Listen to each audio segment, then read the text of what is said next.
Hello friends, कैसे हैं आप सभी। मैं हूं मिस्टर डी हॉरर। उम्मीद है आप अच्छे होंगे।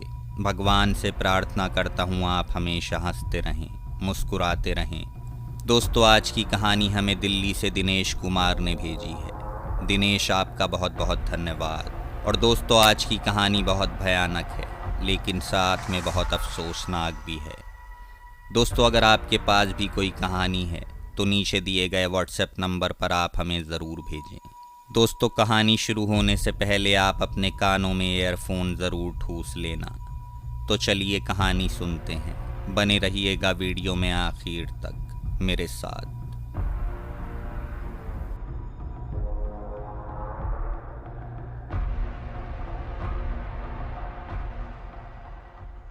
बात बहुत पुरानी है। किसी पर्वत की तलहटी में रमेशपुर नाम का एक बहुत ही रमणीय गांव था। इस गांव के मुखिया रमेशर काका थे। सभी गांववासी रमेशर काका की बहुत ही इज्जत करते थे और उनके विचारों सुझावों को पूरी तरह मानते थे। रमेशर काका की एक ही संतान थी, चंदा। 15-16 की उम्र में भी चंदा का नटखटपन गया नहीं था। वो बहुत ही शरारती थी। उसके चेहरे पर कहीं भी शर्मीलापन नजर नहीं आता था। हाँ, उसके चेहरे से उसका भोलापन जरूर छलकता था। उस समय हर माँ बाप की बस एक ही ख्वाहिश होती थी कि उनकी लड़की को अच्छा वर मिल जाए और वो अपने ससुराल में हमेशा खुश रहे। रमेशर काका भी चंदा के लिए आसपास के गांव में वर ढूंढना शुरू कर देते हैं। एक बार पास के एक गांव के उनके मुखिया मित्र ने कहा कि उनकी नज़र में एक लड़का है। अगर आप तैयार हों तो मैं बात चलाऊं। रमेशर काका के हाँ कहते ही उनके मुखिया मित्र की अगुवाई में चंदा का विवाह तय हो गया। चंदा का पति नदेसर उस समय कोलकाता में कुछ काम करता था। नदेसर देखने में बहुत ही सीधा साधा और सुंदर युवक था। रमेशर काका को पूरी तरह से भा गया था। अब चंदा की शादी हो गई और रमेशर काका ने नम आंखों से चंदा को विदा किया। कुछ ही दिनों में चंदा अपने ससुराल में भी सबकी प्रिय हो चुकी थी। 1-2 महीने चंदा के साथ बिताने के बाद नदेसर भारी मन से कोलकाता की राह पर निकल पड़ा। चंदा ने नदेसर को समझाया कि कमाना भी ज़रूरी है और 5-6 महीने की ही तो बात है। दिवाली में आपको फिर से घर आना ही है। तब तक मैं नज़रें बिछाए आपका इंतज़ार करूंगी। कोलकाता पहुंचने पर नदेसर ने फिर से अपना काम धंधा शुरू कर दिया, पर काम में उसका मन ही नहीं लगता था। बार बार चंदा का शरारती चेहरा उसके आंखों के आगे घूम जाता था। वो जितना भी काम में मन लगाने की कोशिश करता, उतना ही चंदा की याद आती। नदेसर की ये बेकरारी दिन ब दिन बढ़ती जा रही थी। उसने अपने दिल की बात अपने साथ काम करने वाले अपने 5 मित्रों को बताई। ये पांचों उसके अच्छे मित्र थे। नदेसर दिन रात अपने इन 5 दोस्तों से चंदा की खूबसूरती और उसके शरारतीपन का बखान करता रहता था। 5 मित्र चंदा के बारे में सुन सुनकर उसकी खूबसूरती की एक छवि अपने अपने मन में बना चुके थे और अब बार बार नदेसर से कहते कि भाभी से कब मिलवा रहे हो। नदेसर कहता कि मैं तो खुद ही उससे मिलने के लिए बेकरार हूँ, पर समझ नहीं पा रहा हूँ कि कैसे मिलूँ। खैर, अब नदेसर के 5 दोस्तों ने दिमाग में जो एक भयानक घिनौनी खिचड़ी पकाना शुरू की थी, उससे नदेसर पूरी तरह अनजान था। उसके 5 दोस्तों ने एक दिन नदेसर से कहा कि यार, भाभी को यहीं ले आओ, कुछ दिन यहीं रहेगी, कोलकाता भी घूम लेगी, उसको बहुत अच्छा लगेगा और फिर 1-2 हफ्ते में उसे वापस छोड़ आना। पर नदेसर अपने बूढ़े माँ बाप को याद करके कहता कि नहीं यारो, मैं ऐसा नहीं कर सकता। मेरी अम्मा और बाबू की देखभाल के लिए गांव में चंदा के अलावा कोई और नहीं है। ऐसे ही कुछ दिन और बीत जाते हैं। बीतते दिन नदेसर की बेकरारी को और भी बढ़ाते जा रहे थे। अब तो नदेसर का काम में एकदम से मन नहीं लग पा रहा था और उसे बस गांव दिखाई दे रहा था। एक दिन रात को नदेसर के 5 दोस्तों ने नदेसर से कहा कि चलो हम लोग तुम्हारे गांव चलते हैं। नदेसर अभी कुछ समझ पाता या कुछ कह पाता, तब तक उसके उन 5 दोस्तों में से निकेश नामक दोस्त ने कहा कि यार टेंशन मत ले, कह देना कि अभी काम की मंदी चल रही है, इसलिए गांव आ गया हूँ और साथ ही इसी बहाने हम मित्र लोग भी तुम्हारा गांव देख लेंगे और भाभी के साथ साथ तुम्हारे माता पिता से भी मिल लेंगे, क्योंकि हम लोगों का तो गांव में भी कोई नहीं है। इसी कोलकाता में पैदा हुए और कोलकाता को ही अपना घर बना लिया। हम लोग भी चाहते हैं कि कुछ दिन गांव में बिताएं और वहां का आनंद लें।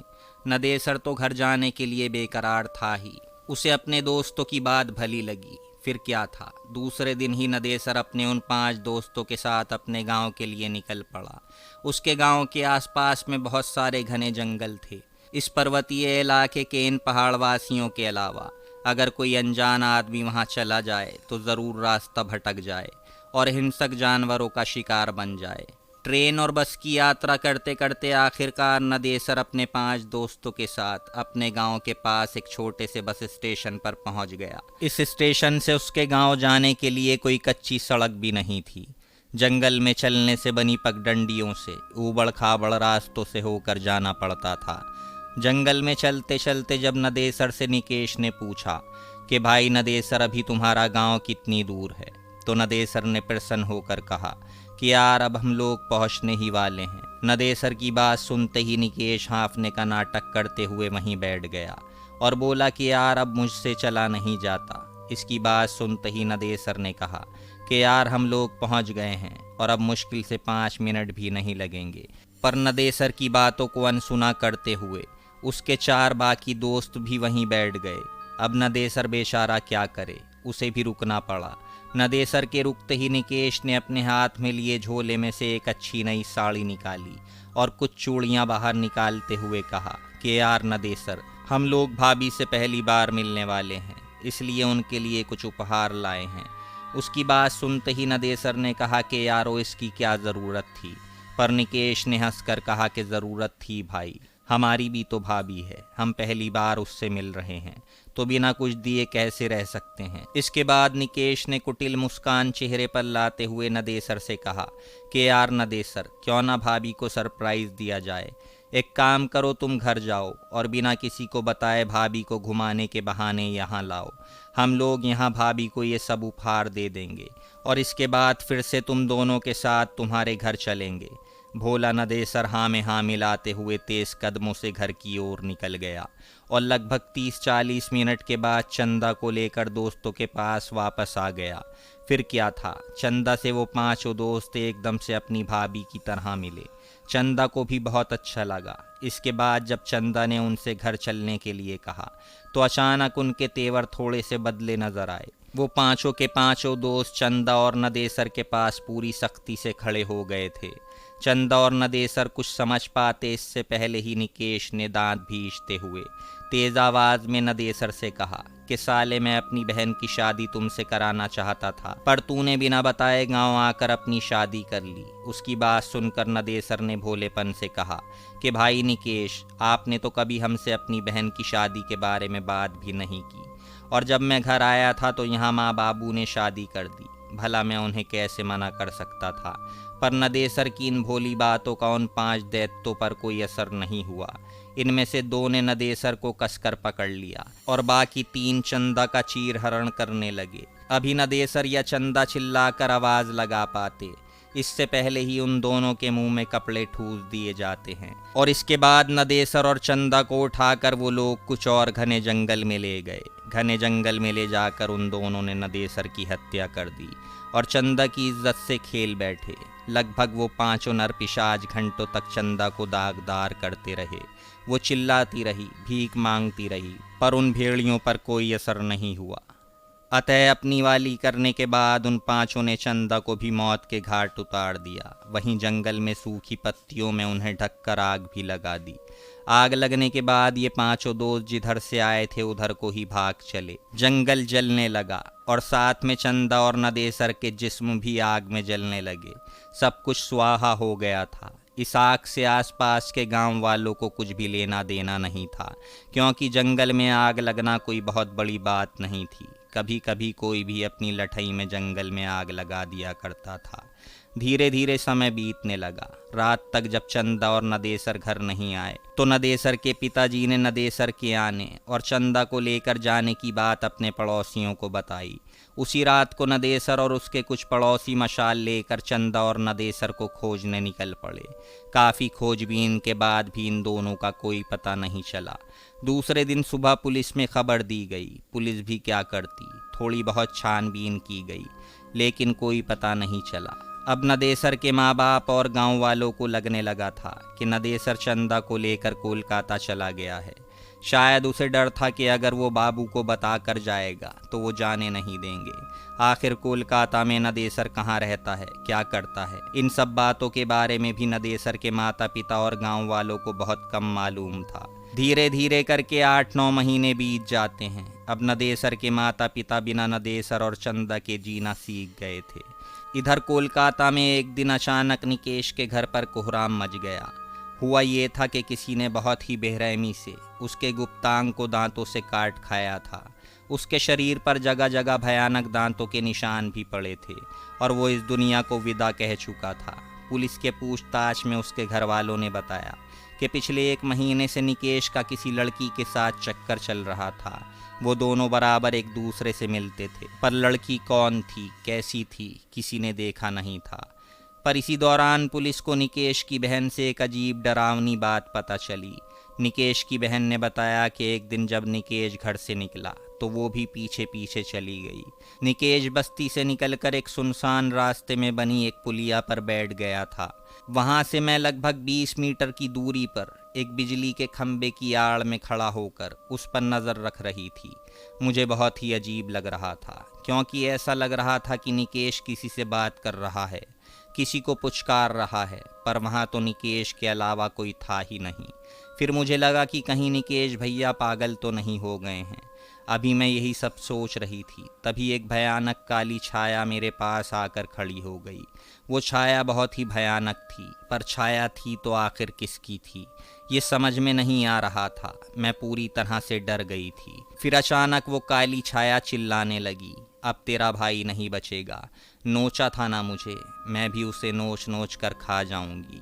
और हाँ, एक बात और बता दूं, याद रख, अगर ये बात किसी को भी बताई तो मैं तेरे पूरे घर को बर्बाद कर दूंगी। इतना कहते ही निकेश की बहन सुबक सुबक कर रोने लगी। इतना सुनते ही पुलिस और आसपास जुटे लोग सकते में आ गए और पूरी तरह से डर भी गए, क्योंकि निकेश का जो हाल हुआ था वो ये बयां कर रहा था कि इसके साथ जो कुछ भी हुआ है वो किसी इंसान ने नहीं करा, बल्कि भूत प्रेत ने ही किया होगा। इसके बाद एक एक करके बाकी 4 दोस्तों के साथ भी यही सब घटनाएं घटने लगीं। पहले निकेश, बाद में सोमेश की लाश उसके कमरे में पंखे से उल्टी लटकी मिली और उसका भी गुप्तांग काटा गया था। और आखिर में 5वां दोस्त रमेश समझ चुका था कि ये नदेसर और उसकी पत्नी चंदा का ही बदला है। रमेश ने सोचा अब सिर्फ वही बचा है तो अगला शिकार उसी का होगा। रमेश अब चौकन्ना हो चुका था। रमेश अब कभी अकेला नहीं रहता, जहाँ भी जाता किसी को साथ लेकर जाता। रमेश के मामा का एक लड़का था जिसका नाम चिंतामणि था। चिंतामणि अब रमेश के हर वक्त साथ रहने लगा, लेकिन उसे अतीत में घटी घटनाओं के बारे में कुछ भी पता नहीं था। फिर एक दिन रमेश ने सोचा अगर नदेसर के गांव जाकर उसके बाबूजी और माँ के सामने वो अपना गुनाह कबूल कर ले तो शायद नदेसर और चंदा उसे माफ़ कर दें और उसे छोड़ दें। और वो ऐसा ही करता है और अपने घर से नदेसर के गांव के लिए निकल जाता है। चिंतामणि भी साथ साथ था। उसने उससे ये कहा था कि गांव में एक दोस्त से मिलने जाना है। अब रमेश उसी बस स्टैंड पर चिंतामणि को साथ लेकर उतर जाता है और अब आगे का रास्ता उसी जंगल से होकर तय करना था। रमेश बुरी तरह से डरा सहमा था। वो चिंतामणि को लेकर जंगल के उसी रास्ते पर चलने लगा, लेकिन पूरे रास्ते उसके साथ ऐसी कोई घटना नहीं घटी। वो अब नदेसर के गांव पहुंच चुका था और नदेसर का पता पूछ रहा था। उसने एक बच्चे से नदेसर और चंदा के घर का पता पूछा और कहा जिनकी 1 साल पहले मौत हो चुकी है, मुझे उनके घर जाना है। उस बच्चे ने बड़ी हैरानी से कहा, पर वो तो आज भी गांव में सबको दिखते हैं। ये बात सुनते ही रमेश की पैरों तले ज़मीन खिसक जाती है। खैर, उसे उस बच्चे ने नदेसर के बूढ़े माँ बाप से ले जाकर मिलवाया। रमेश ने कहा वो उनके बेटे का दोस्त है और शहर से आया है। आज उसे उन बूढ़े माँ बाप के सामने अपने पापों का पश्चाताप करना है। पहले तो बूढ़े माँ बाप सोचने लगे कि शायद नदेसर और चंदा ने रमेश के हाथ कोई समाचार भिजवाया है। लेकिन जब रमेश बूढ़े माँ बाप को नदेसर और चंदा की कहानी सुनाता है कि कैसे उसने और उसके बाकी 4 दोस्तों ने मिलकर उनके बेटे और बहू को मौत के घाट उतार दिया और चंदा की इज्जत को ताड़ ताड़ करके उसे भी मार दिया, बूढ़े माँ बाप के अब आंसू नहीं रुक रहे थे। वो तो यही सोच रहे थे कि उनका बेटा और बहू शहर में रह रहे हैं और एक दिन वापस ज़रूर आएंगे। रमेश ये कहानी बताकर फूट फूट कर रोने लगा और बोला, मेरे बाकी 4 दोस्त नदेसर और चंदा के भूत ने मार डाले। अब अगला नंबर मेरा है। बाबूजी मेरी जान बचा लो। अपने बेटे और बहू के भूत से मेरा पीछा तभी छूटेगा जब आप मुझे माफ़ कर देंगे। बूढ़े माँ बाप सोचते हैं उनका बेटा और बहू तो चले गए, अब उनकी आत्मा की शांति के लिए पूजा पाठ करा देते हैं। वो रमेश से कहते हैं, जाओ हमने तुम्हें माफ़ कर दिया और हम बेटे और बहू के लिए पूजा पाठ कराकर उनकी आत्मा से भी तुम्हें माफ़ करने के लिए कहेंगे। रमेश की जान में जान आई। अब वो उन बूढ़े माँ बाप का शुक्रिया अदा कर वापस शहर की ओर चल देता है। अब तो नदेसर के माँ बाप भी उसे माफ़ कर चुके थे। रमेश और चिंतामणि जैसे ही जंगल में उस जगह पहुँचते हैं जहाँ नदेसर और चंदा के साथ इन 5 ने दरिंदगी की थी, उन्हें एहसास होता है कि जैसे कोई पीछे पीछे चल रहा हो। रमेश डर के मारे पूछता है, कौन है मेरे पीछे? पीछे से आवाज़ आती है, तो तू मेरे माँ बाप से मिलने गया था और ये सोच रहा था कि वो तुझे माफ़ कर देंगे। हमने पहले ही उन्हें सब बता दिया था। हम अच्छी आत्माएं हैं और जब चाहें अच्छे लोगों को दिख सकते हैं, और मैं और चंदा आज भी अपने माँ बाबूजी का उसी तरह ख्याल रखते हैं जैसे पहले रखा करते थे। वो सब बस एक दिखावा था और आज तुझे हमसे कोई नहीं बचा पाएगा। रमेश को हड़बड़ाता देख चिंतामणि हैरान था, क्योंकि उसे तो ना कोई आवाज़ आ रही थी और ना कोई दिखाई दे रहा था। अब रमेश जैसे ही आगे देखता है, उसे सामने चंदा भयानक रूप में खड़ी दिखाई देती है। अब रमेश के आगे चंदा थी और पीछे नदेसर विकराल रूप में आ चुका था। अब नदेसर जैसे ही भागने की कोशिश करता है, चंदा अपने भयावह नाखून से उस पर हमला कर देती है। रमेश को अचानक घायल पड़ा देख चिंतामणि डर जाता है। अब लगातार रमेश के ऊपर हमला होने लगता है, लेकिन चिंतामणि को हमला करने वाला नजर नहीं आ रहा था। इतने में जंगल में आग लग जाती है और रमेश जख्मी हालत में भागने की कोशिश करता है, लेकिन भागने के लायक भी नहीं बचा था। आग की चपेट में आकर वो वहीं दम तोड़ देता है। चिंतामणि ने सब कुछ अपनी आंखों से देखा था। अब वो बेचारा बहुत डर जाता है और जोर से चीखने लगता है, कौन है यहाँ? तभी उसके सामने नदेसर और चंदा की आत्मा प्रकट होती है और उसे बताती है, आज से 1 साल पहले रमेश और इसके 4 साथी जो मेरे दोस्त थे, इन 5 ने मिलकर धोखे से मुझे और चंदा को मौत के घाट उतारा। इतना ही नहीं, ये 5 इसी जगह घंटों तक मेरी पत्नी चंदा की इज्जत भी ताड़ ताड़ करते रहे और बाद में उसे भी मार दिया। हम तुम्हारा कुछ नहीं बिगाड़ेंगे, तुम बेफिक्र होकर चले जाओ। और इसके बाद कहते हैं चिंतामणि को नदेसर की आत्मा